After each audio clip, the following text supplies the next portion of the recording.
Shikues nderuar, ju përshëndes, jemi rikthyer sërish në TikTok ku do të ndalemi ditën e sotme në pjesën e parë tek zhvillimet e fundit tashmë në linjën e mesme, ku administrata e presidentit amerikan Donald Trump ka thënë se SBA-ja dhe Irani janë më pranë një marrëveshje bërthamore se kurrë në vitet e fundit, por theksoi ndërkaq se ajo ende nuk është përfundimtare dhe se disa çështje kryesore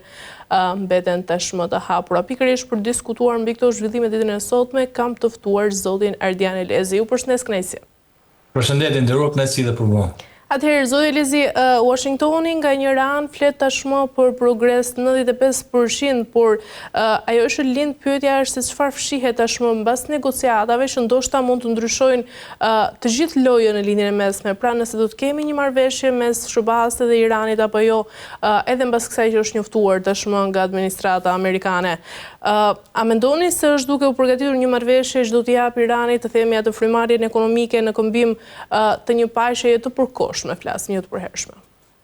Po, nderuar, donë bazuar në dhënat praprake dhe ato që deklarohen, mendoj që jemi para një paqe për hir të vërtetës, por gjithmonë kur diskutohen çështje të rëndësishme dhe sensitive, ka dhe skepticizëm lidhur me to, aq më tepër kur flitet për programin bërthamor, ku në vetvete është edhe ajo dilema e pasigurisë në kuptimin e skepticizmit që ka SBA-ja të saj përket qoftë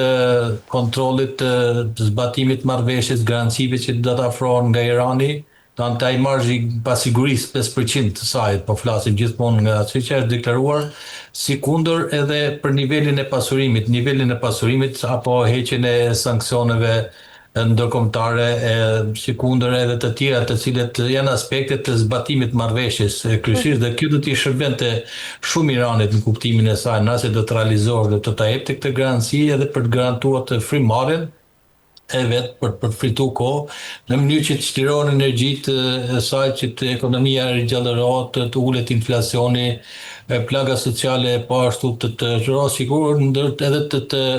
të ketë vetvete gjithë sistemi, të ketë një frymarrje e cila është e dëshurueshme në kuptimin e asaj që efektet e ndikimit të sulmeve apo të gjithë situatës të vështirë janë ndjerë gjithandej, dhe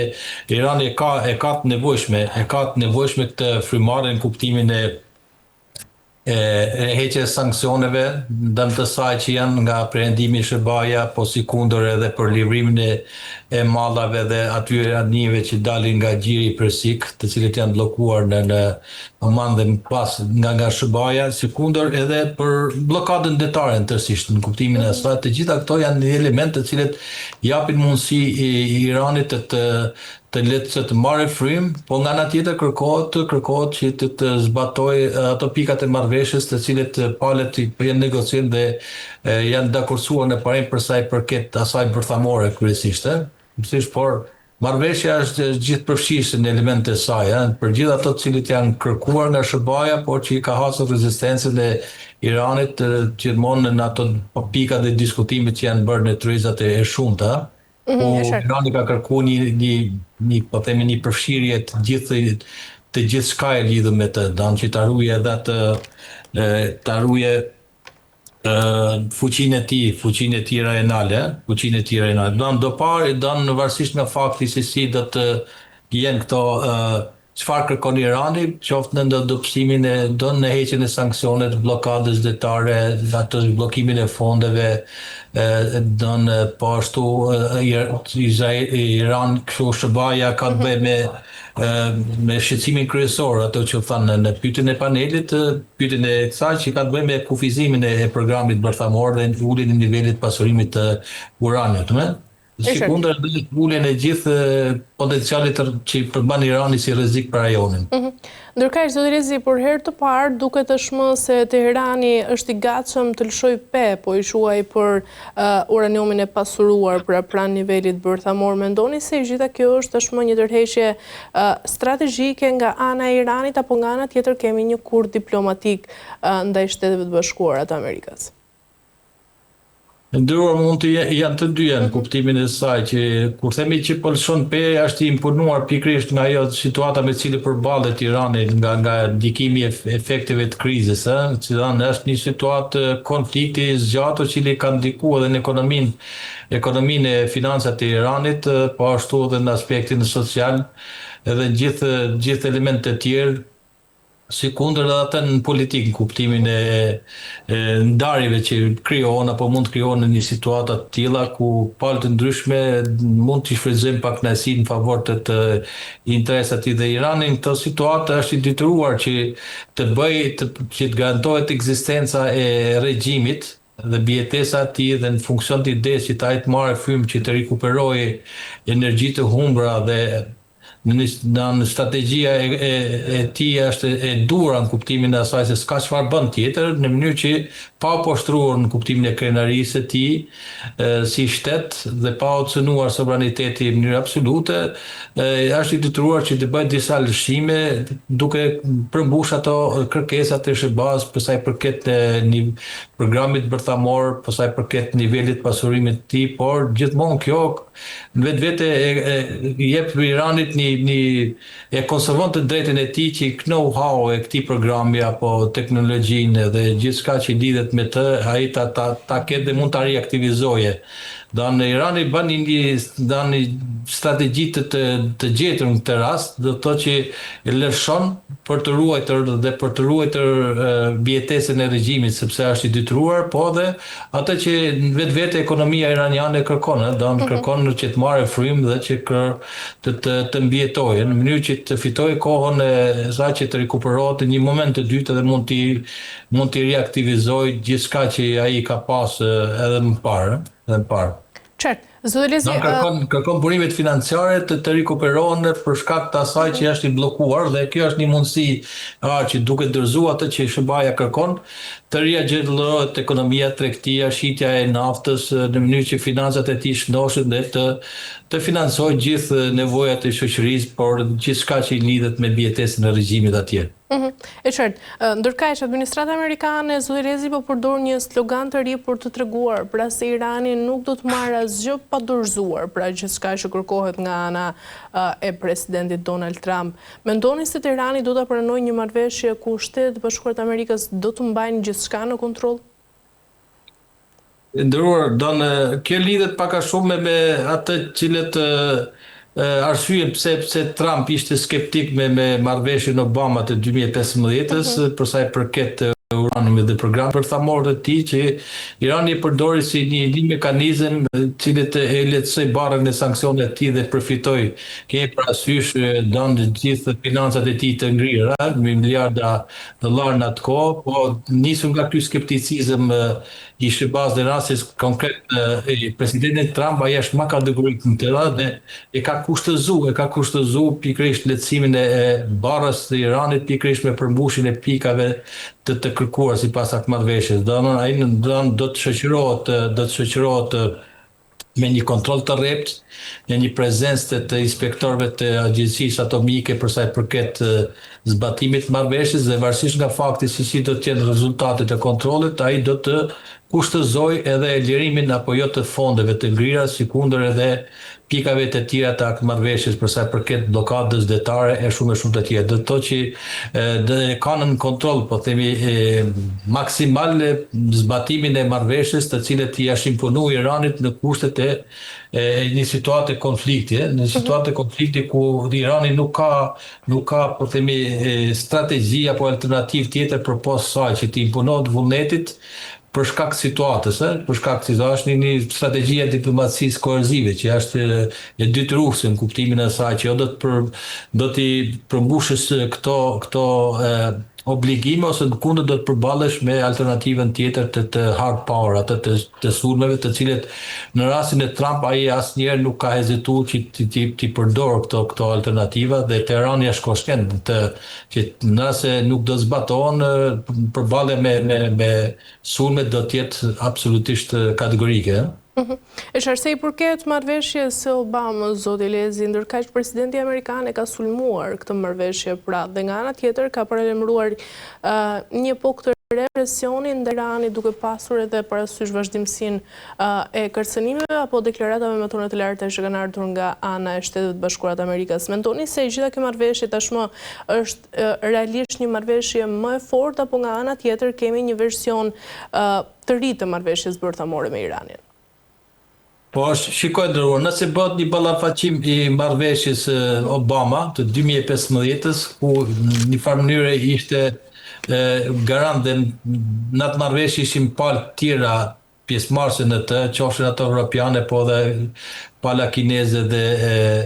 ajo ruse që në një farë mënyrë i dha një krah Iranit, por që në marrëveshje, ai marrëveshje prodhoi në një farë mënyrë edhe një ndalimin e konfliktit dhe sulmeve, si kundër edhe një reduktim të nivelit pasurumit të Iranit nga ana e palës iraniane dhe si tillë pati efektet e saj në termat afatgjat, po jo në atë qasjen strategjike afat shkurtër, po edhe në qasjen afatgjat, sepse Irani e posedonte, administronte atë dhe e kishte në kontroll këtë program, si kundër infrastrukturën, centrifugat, po edhe në nivelin e pasurumit, po në nivelet e kontrolluar të tij, sepse ishte kushtet dhe klauzulat ditëruese të asaj marrëveshje, por që me ardhjen e presidentit Trump 2018 ai largua nga kjo marrëveshje, abandonoi atë dhe kuptoi ndoqi një kusht tjetër më të ashpër ndaj Iranit, duke arritur presionet, sanksionet, si kundër edhe inspektimit, duke kërkuar edhe inspektim, gjë e cila u refuzua nga ana e palës i iraniane. Sot jemi në një kontekst tjetër, të cilët në dallimet parë që ishte në kohë, po themi paqe dhe Irani përbënte një rrezik edhe potencial për rajonin, por jo vetëm për atë. Sot është në një situatë konflikti dhe lufte, të cilët pasojat të cilës janë të mëdha, qoftë në aspektin ekonomiko-financiar, bllokimin e rrugëve dritare, krizën e naftës, e gazit të lëngshëm dhe kuptohet diskutimet që janë bërë për marrëveshjen tërësore dhe të tjera kanë kurzuar pikërisht edhe programin bërthamor, ku SBA dhe Trump kërkon një formatim të tjetër të asaj marrëveshje, duke e kushtëzuar zbatimin e saj me përmbushjen e saj me kontrollin e zbatimit nga ana e palës iraniane dhe nga ana tjetër shoqëruar kjo edhe me lehtësimin e kujt edhe të barës financiare të Iranit në kuptimin e zhbllokimit të financave të bllokuara, po aksesin që do të ketë Irani edhe në sistemin ndërkombëtar të pagesas SWIFT, po nga ana tjetër edhe zhbllokimin po themi pjesës në blokadës detare në jug të saj, për sa i përket livrimit të mallave iraniane dhe përfshirjen e Iranit në gjithë tregtinë globale. Po kjo do të jetë në një kontroll absolut të SBA-s për sa i përket zbatimit saj dhe varësisht nga fakti se sa do të respektohet nga pala iraniane, do të kemi edhe lehtësira që në SBA dhe Trump do të bëjë. Në një farë mënyrë, në këndvështrimin e palës SBA-s, kjo është një marrëveshje cilët nuk ka alternativë tjetër Irani për ta mos zbatuar, sepse në kundër do të ballafaqohet me një skenar falimenti apo një skenar përshkallëzimit të konfliktit apo edhe të lëzimit të regjimit. Marrëveshja e këtë rrallë është më tërësore në kuptimin e saj që është SBA nga një ranë dhe nga ana tjetër është Irani, të cilët krahas programit bërthamor ka edhe të tjera që kanë bënë me financimet e tij ndaj proksave, uljen e këtij rrezikut për rajonin e shumë të tjera. Do të thotë që në farë mënyrë ndihet një lloj kontrolli i SBA-s në raport me Iranin këtë marrëveshje. E shërzoj, si të mos harrojmë pa përmendur dhe takimin që pati presidenti i SBA-s Donald Trump në Kinë, pra takimi që ndodhi me Xi. Çfarë mendoni se ka ndodhur dhe sa ndikim ka pasur ky takim në arritjen ndoshta të kësaj marrëveshje mes SBA-s dhe Iranit, dhe mendoni se është Kina vendi që ndoshta mund ta frenojë të gjithë të konflikte tashmë që po ndodh mes SBA-s, Izraelit dhe Iranit? Pa dyshim e nderuar, takimi i presidentit Trump me atë Xi Jinping, samiti dy liderëve kryesorë së botë, ishte një rëndësie të madhe, po themi edhe historike në kuptimin e rezultatet të pritshme që vinin nga ky takim dhe nisu nga ajo që formati i takimit dhe prezenta ti ku bashkë me presidentin tam ishte gjithë elita jo vetëm politike, po dhe ekonomike SBA-s, zëdhënësit kryesorë të ekonomisë amerikane në fushën e teknologjisë, në fushën në gjithë sektorëve të rëndësishme, si për të treguar që marrëdhëniet midis këtyre dy të mëdheve janë të tilla sa që bazohen në parimet transaksionale, parimet e biznesit, të cilët palet në situata krizesh apo situata të cilët përballen me sfidat globale, ato duhet merren vesh, pavarësisht problemeve që mund të kenë në zona të caktuar dhe absolutisht duke pas parasysh që rreshtimin e Iranit në bllokun e BRICS-it si anëtar e saj, por edhe një partneritet dhe aleancë që ka Irani me Kinën, nuk ka qenë jashtë vëmendjes pikërisht edhe kjo duke pas parasysh ndikimin e madh që ka Kina, gjithandej përfshirë dhe zonën e Eurazisë, si një mundësi potenciale zhvillimi që edhe vendi ku realizohen projektet e mëdha kapitale dhe ato nivelit strategjik që është ajo Initiative Road, që One Road, One Belt, po sikundër edhe fakti që Kina është furnitori kryesor i naftës dhe i gazit lëngshëm nga kjo zonë, nga gjithë Persik, dhe nga cilat krijon një lloj varësie ekonomia dhe sektorët e saj, nuk ka qenë jashtë vëmendjes ky takim, sikundër fakti që Kina në kuadrin e partneritetit dhe aleancës që ka furnizuar Iranin qoftë me infrastrukturë, teknologji, me informacion, dhe kjo në një mënyrë ka qenë edhe garancia për regjimin e Iranit dhe për vazhdimin e luftës. Atë që kemi thënë që shkaku kryesor që Irani nuk po mbet, nuk është thjesht vetëm fryma e brendshme dhe ajo mbijetesa dhe rezistenca që bën së brendshëm, por edhe ajo që i vjen nga jashtë, sidomos nga Kina, në ato shtetet që jep, po edhe nga Rusia gjithashtu. Dhe ky takim ka pas edhe ky rezultatet, sepse është një frym e këtij takimi që sjell këto rezultate, sepse SBA-ja nuk intereson vazhdimi i konfliktit, sepse do të jetë një kosto shumë e lartë për ekonominë amerikane, po sikundër do të reflektohet edhe në një situatë polarizuese politike në SBA, kemi parasysh ndarjen e bloqeve, aq më tepër kundërshti që i bën kampi demokrat, po edhe brenda republikanëve ka rezistencë, në atyre të cilët janë pro luftës dhe në ato që janë kundër luftës. Dhe Trumpi është në këto dilemat e tij për të marrë një vendim pro apo kundër dhe përdor gjithë këto alternativa. Por më së shumti është i prirur për të arritur të marrëveshje, kuptohet pa u turpruar, po duke i dhënë edhe duke imponuar kushte të tilla sa që nuk ka alternativë tjetër Iranit zgjedh, ose të pranoj kushtet e tij, ose të dorëzohet dhe përballë kësaj situate regjimin vetvete i analizon, kur flasin regjimit gjithçka që përfaqësohet, qoftë nga pragmatistët, moderatorët, po edhe pala konservatore, gjithë duhet marrë një vendim për sa i përket arritjes së marrëveshjes dhe pranimit të kushteve. Dhe në mënyrë kategorike themi që absolutisht në takimi Jinping me samiti kinezo me Amerikan, në rastin konkret nga dy presidentët, ka prodhuar absolutisht efektet të cilët kanë çuar edhe në këtë marrëveshje, sepse nuk intereson askujt vazhdimi i luftës për hir vërtet, as SBA-s, as rajonit, pas Iranit, dhe cilat palë respektivisht është e përfituar në mënyrë relative për sa i përket atë të cilët marrin nga lufta. Irani kërkon një lehtësim, kërkon një frymëmarrje, kërkon ekonomia të qëndrohet, financat fushnohet, të ruaj kohezionin e brendshëm, të ruaj, po themi, krenarinë dhe ata që i kanë ngelur në kuptimin e qoftë programit bërtamor, arsenalit saj, por edhe sistemit raketor dhe përmes saj të marrë frymë. Nga ana tjetër, SBA-ja kërkon të japë një herë mirë fund kësaj historie dhe të arrijë një paqe në kuptimin edhe kreditës personale që përfiton presidenti amerikan, por edhe ekonomia globale të marrë frymë, sepse efektet e tashme ndjehen, jo vetëm në vendet e lindjes mesme të prekur nga kriza ekonomike, financiare, ajo turistike, por edhe vendet e Bashkimit Evropian, dhe gjithë ato të cilët janë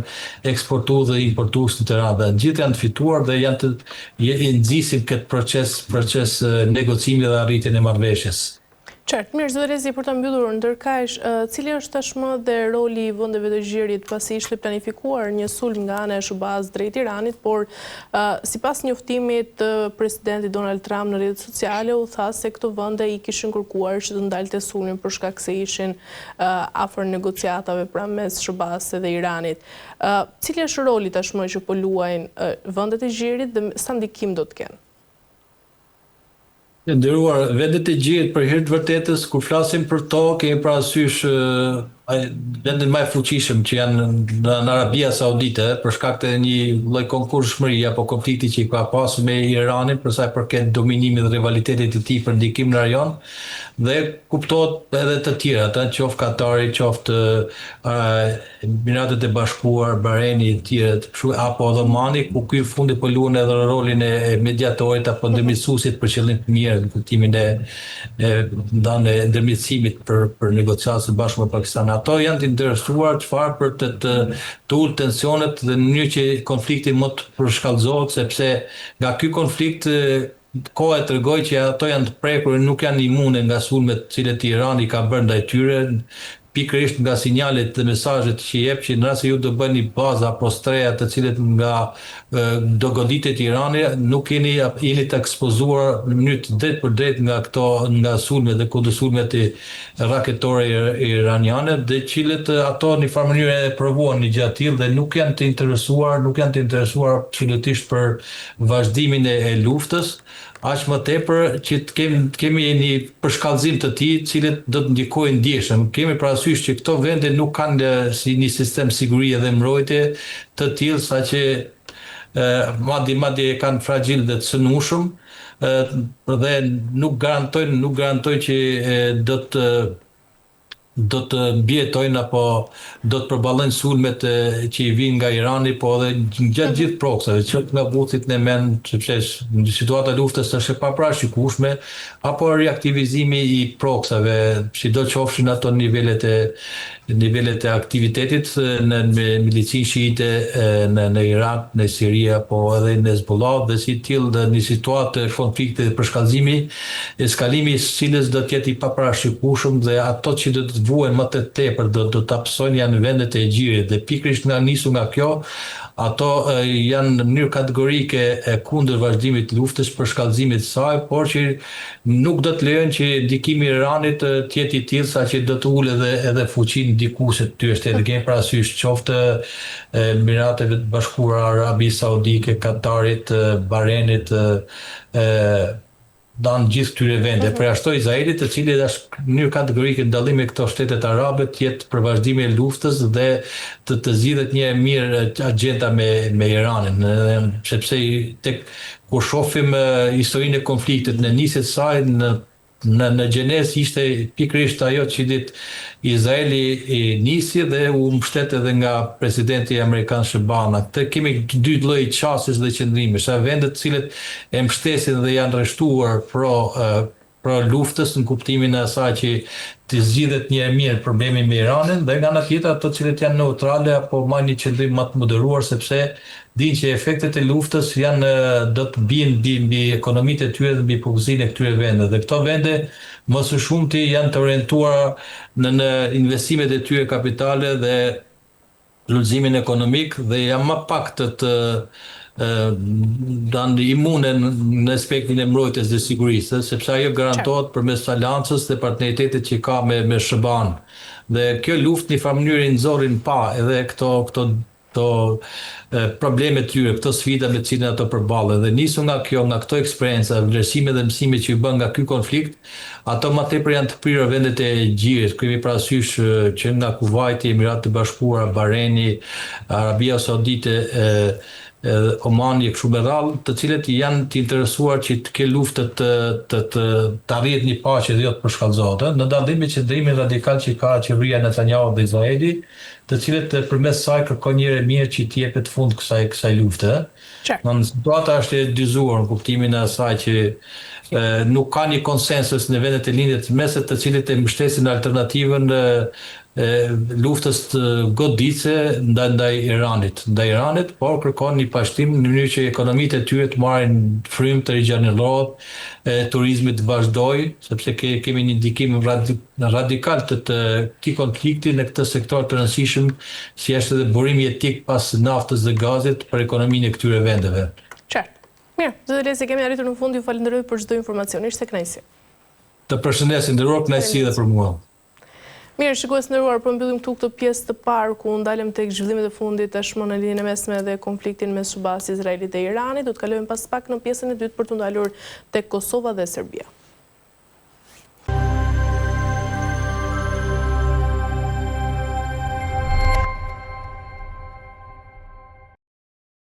Mirë, shikues nderuar, jemi rikthyer tashmë në pjesën e dytë ku ashtu si tham do të ndalemi te Kosova dhe Serbia. Fillimisht do të nisim me emisarin special të Bashkimit Evropian për dialogun mes Kosovës dhe Serbisë, Peter Sorensen, i cili ka njoftuar për diskutimet që ka pasur me ministrin e jashtëm të Kosovës Glau Konjuca dhe me kryeparlamentaren serbe Ana Brnabić. Sorensen në postimin e tij ka thënë se me Konjucën kanë diskutuar lidhur me dialogun për normalizimin e marrëdhënieve mes dy vendeve dhe për hapat e ardhshëm, zbatimin e ligjit për të huajtur dhe rëndësinë angazhimit të vazhdueshëm. Kam të ftuar në këtë pjesë të dytë për diskutuar mbi këto zhvillime analistin e Xhata Ziri. Ju përshëndes kënaqësi. Përshëndetje për ju dhe se rishit mu situar. Atëherë, zoti Ziri, ashtu si e thash, Sorensen ka zhvilluar bisedime me Konjucën dhe Brnabić, ndërsa edhe qytetarët nga ana tjetër, ashtu si dim, nuk shohin ndonjë ndryshim real se i përket dialogut mes të dyja vendeve, pra Kosovës dhe Serbisë. Si keni parë tashmë këtë takim, diskutimet që janë zhvilluar dhe nga ana tjetër kush është duke bllokuar realisht për normalizimin? Kemi nga njëra anë Kosovën, Serbinë, apo nga ana tjetër është vetë Brukseli i cili është duke penguar të gjithë këtë diskutim? Të në marrë parasysh të takimet e ndërmjetësit Sorensen apo emisarit të Bashkimit Evropian për dialogun Kosovë-Serbi me zyrtar të dy shteteve, pra Serbisë dhe Kosovës, po bëhen sa për të mbajtur në një farforme gjallë këtë proces, por jo edhe në hapa konkrete. Ajo që po e pengon tani për tani zhvillimin e këtij procesi është jo stabiliteti politik dhe institucional në Kosovë, pasi që Kosova po kalon nga kriza në krizë, sa i përket funksionimit të institucioneve të saj dhe mungesë të këtyre institucioneve edhe nuk mund të zhvillohet ndonjë proces i mirëfill i randeve të bisedimeve Kosovë-Serbi me ndërmjetësimin e Bashkimit Evropian. Pra ajo çfarë po bën zoti Peter Sorensen, si emisari i Bashkimit Evropian për dialog, është mbajtjen gjallë, do të thoja, të frymëse të këtij dialogu, apo edhe siç shprehet zakonisht ai pas këtyre takimeve qoftë në Prishtinë, qoftë në Beograd, se është gatishmëria e palëve për të vazhduar procesin e dialogut. Megjithatë nuk kemi takime konkrete të nivelit të lartë, të cilat do të mund të prodhonin diçka konkrete, pra ndonjë marrëveshje që ky dialog të shkojë drejt finalizimit të saj, të tij që në Kosovë pritet të kulmojë me njohjen reciproke ndërmjet Kosovës dhe Serbisë, dhe në anën tjetër Serbia nuk e sheh ndryshe me një sy ndryshe fundin e procesit të dialogut. Megjithatë, për ta përfunduar deri te ky proces është formimi i institucioneve të Kosovës dhe besoj që pas këtyre institucioneve që do të kemi pas ditët 7 qershorit, atëherë mund të flasim për një rifillim apo ristartim të këtij procesi që mund pritet edhe ndonjë marrëveshje konkrete. Derisa Kosova nuk ka institucione funksionale, institucione në detyrë, atëherë ne mund të shohim zotin Sorensen që të ketë si takime herë në Beograd, herë në Prishtinë, takime që do të thoja më shumë informative dhe më shumë për të mbajtur palët në gatishmëri rreth këtij procesi, sesa që tani për tani mund prodhoj diçka serioze në këtë drejtim. Zoti Zeri, duke pasur parasysh se tashmë Kosova është në një krizë institucionale para të cilat kanë kaluar krizë mbas krize dhe duke pasur parasysh edhe vendikimin pra që sjell dialogu mes Kosovës dhe Serbisë, mendoni se është duke u përgatitur një presion i ri ndërkombëtar ndaj Prishtinës pasi emisari evropian sigurisht rikthehen në tryezë pra zbatimin e marrëveshjeve dhe ligjin për të huajt, por nga ana tjetër e dim tashmë që raportet mes Kosovës dhe Serbisë nuk janë të mira. Por natyrisht pas zgjedhjeve të 7 qershorit dhe me shpresë se do të kemi institucione funksionale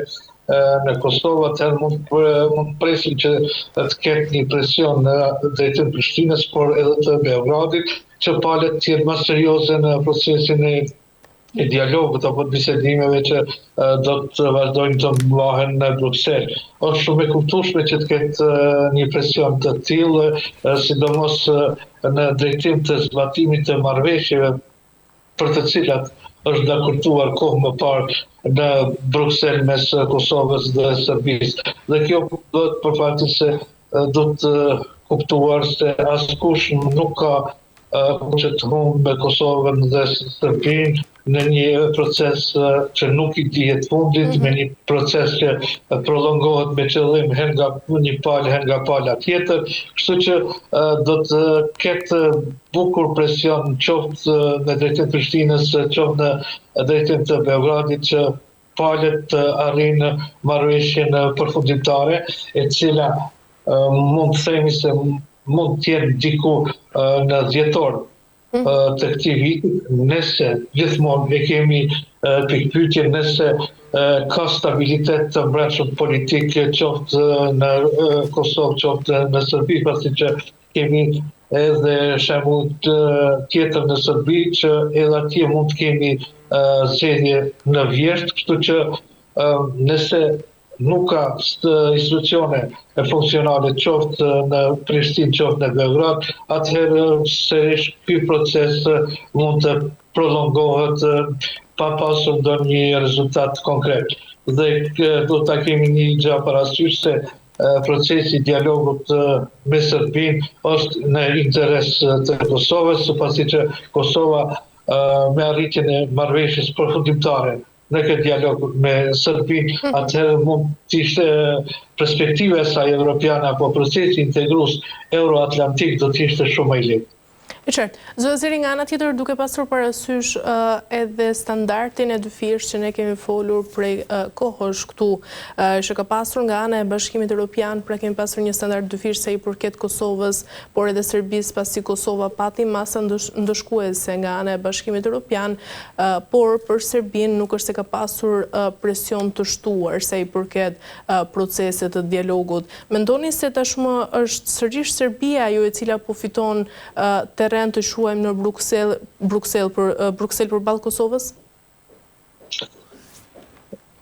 Tani gjithmonë ai që është më i vogël, ai që është pak më i dobët, gjithmonë presionet drejtohen tek ai dhe Serbia natyrisht duke qenë një shtet i konsoliduar ka pasur edhe favorizimet në Bruxelles, sidomos nga dyshja e cila ka qenë ndërmjetësuese e procesit të dialogut apo të bisedimeve mes Kosovës e Serbisë, siç ishte Borrell e Lajçak. Megjithatë, kthimi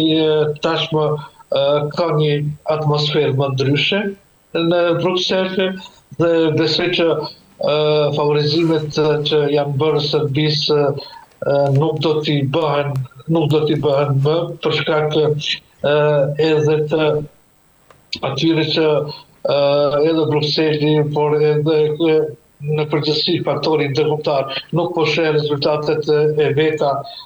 sidomos në Serbi, përkundër favorizimeve, përkundër standardeve të dyfishta që përdorën me Beogradin. Ne shohim një Beograd që është i vendosur për të shkuar drejt Moskës e Kinës, shumë më pak drejt Bashkimit Evropian. Në Bashkimin Evropian, Serbia sheh vetëm fondet apo ato miliona e miliarda euro të cilat i merr, ndërsa politikën e saj, qoftë ata të sigurisë, qoftë të gjeopolitikës botërore, e shet gjithmonë në partneritet me Rusinë dhe me Kinën. Kështu që nuk besoj që edhe Bashkimi Evropian i ka parasysh këtë situatë në raport me Serbinë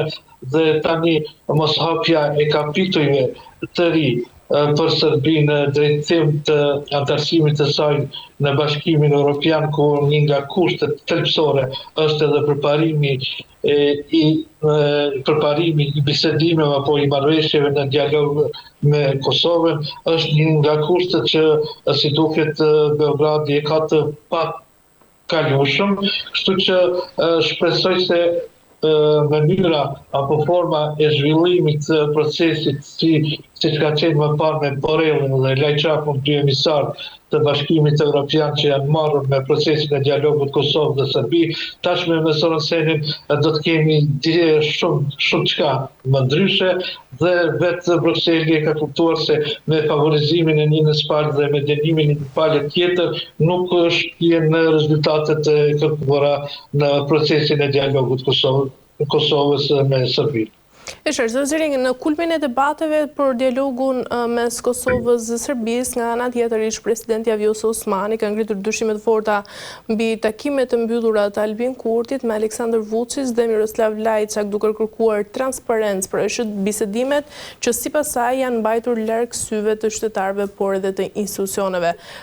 Pse po bëhen pikërisht tani këto deklarata, zotëziri, nga vetë ish presidenti e Kosovës Vjosa Osmani, dhe mendoni se ka pasur negociata apo zotime nga ana tjetër që publiku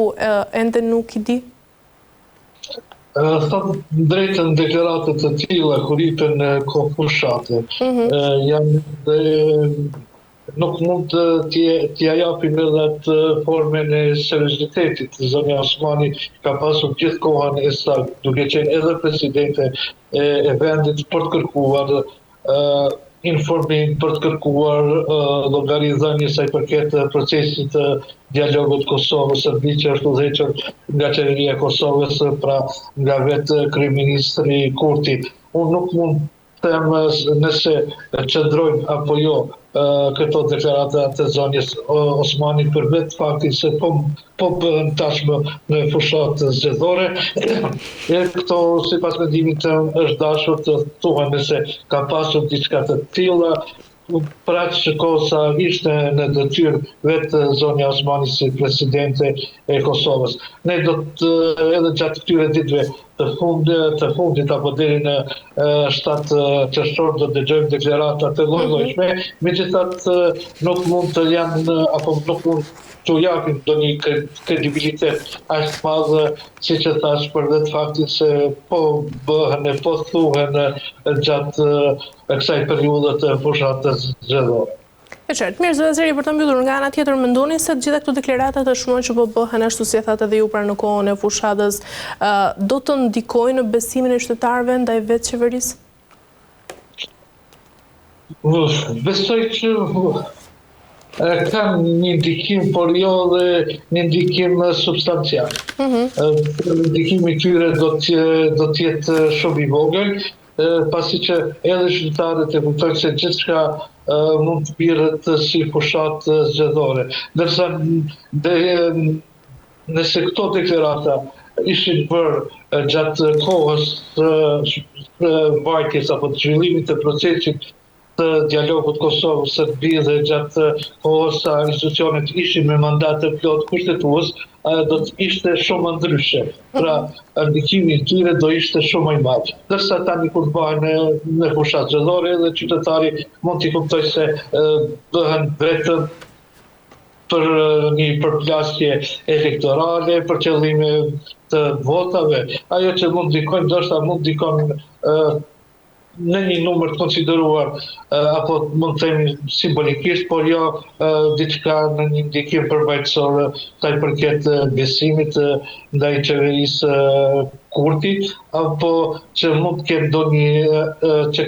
këto deklarata sa i përket procesit të dialogut do të ndikon në elektoralisht, qoftë tek vendosja apo ndonjë subjekt politik në Kosovë. Do të them edhe një fakt se procesi i dialogut Kosovë-Serbi që fillon në vitin 2011 e tash e tutje nuk është gjoja një proces që ka ndikuar në procese elektorale në Kosovë. Ndikimi i tyre ka qenë shumë i vogël. E qartë, por zotja Zili, ndërkaish pasi kanë ngelur edhe 2 javë pra për zgjedhjen e presidentit, zgjedhjet do të bëhen. Mendoni se kjo fushat tashmë do të arrijë ti përballi pra këto kriza që kanë qenë të vazhdueshme në Kosovë dhe si po zhvillohet deri më tani fushata? Të them sinqerisht kemi një fushat bukur elektrizuese, një fushat bukur polarizuese, një fushat që akuzave ndërmjet partive politike, ndërmjet rivalëve politik, por për keqardhje mund të them se nuk kemi ndonjë fushat zgjedhore ku subjektet politike përballen idejt, vizionet, programet, alternativat e tyre. Pra nuk po shohim programe qoftë të partia në pushtet, por qoftë edhe të partitë ish opozitës, thjesht gjithë fushata zgjedhore po karakterizohet me këto deklarata kauzo patriotike dhe jo një fushat ku qytetari do të informohej nga secila parti për projektet, për programin qeverisë, për avancimin e jetës qytetarit Kosovës në gjitha ato sfera që karakterizojnë jetën e tij. Pra nuk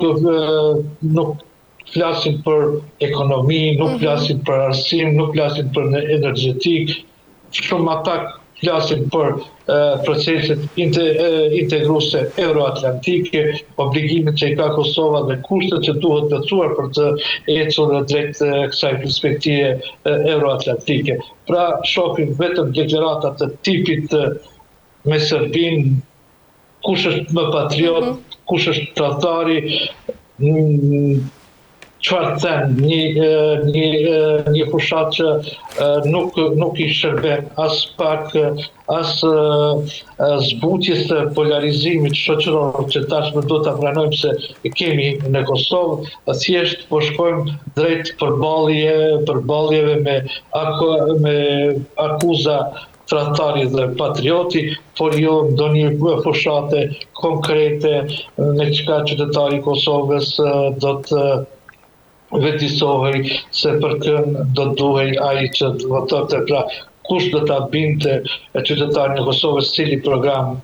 do të ishte më i mirë, cili vizion i cili lider do të ishte më i mirë, që do t'ja përmirësonte jetën e tij. Thjesht jemi në një fushat që më shumë bëhet fushat për presidentin, fushat për patriotin dhe për tradhtarin, por jo edhe një fushat se si do të zhvilloj Kosova dhe si do t'i përmirësoj jeta e qytetarit Kosovë.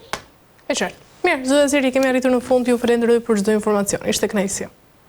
Faleminderit juve. Faleminderit shumë. Mirë, shikues të nderuar, kemi arritur në fund të këtij programi për ditën e sotme. Bashkë do të shihemi sërish nesër me tema tjera deri atëherë, mirupafshim.